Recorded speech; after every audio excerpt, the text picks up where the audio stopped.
Les Républicains continuent leur agenda en matière d'immigration.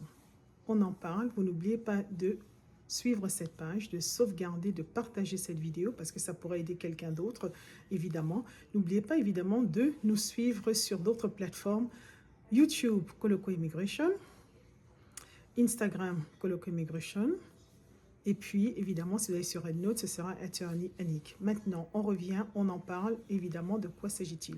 Mais la Chambre des représentants a voté justement une loi qui cible des immigrants dont le statut serait en question. Donc, ça veut dire quelqu'un, peut-être le statut a expiré, et ou quelqu'un même qui serait résident et dont, évidemment, se retrouvera devant les cours d'immigration suite à le fait qu'il ait été inculpé et condamné à certains crimes.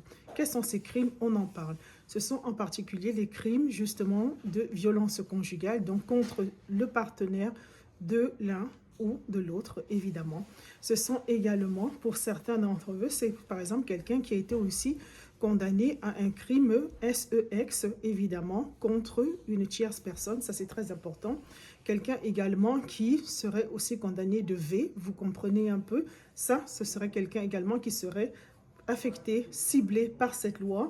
Et évidemment, tout ça, cette personne, si vous vous retrouvez dans cette situation, mais vous ferez face à la déportation.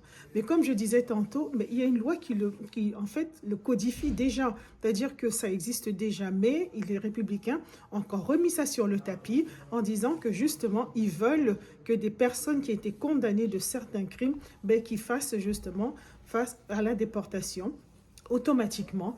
Et également, toute personne qui essaierait d'entrer aux États-Unis et qui aurait été condamnée même dans son pays d'origine de ce type de crime, justement, serait inadmissible. Donc, il ne pourrait pas rentrer, évidemment, aux États-Unis. Ça, ce ne serait pas possible. Maintenant, qu'est-ce qui va se passer? Ça, c'est la version de la Chambre des représentants, de House. Maintenant, ça doit aller devant le Sénat. Et lorsque le Sénat va recevoir, ils vont devoir voter également sur leur version de la loi. Et à la fin, on va maintenant combiner les deux versions. Elle deviendra une, de ce qu'ils appellent reconciliation, envoyée au président. Et comme on peut s'attendre, évidemment, ça rentre dans l'agenda du président Trump d'être super agressif, justement, en termes d'immigration. Elle sera signée, publiée au journal officiel, ce qu'on appelle ici aux États-Unis le Federal Register. Donc, n'oubliez pas, évidemment, de nous suivre pour toute information en français par rapport aux lois de l'immigration. Merci. Bye.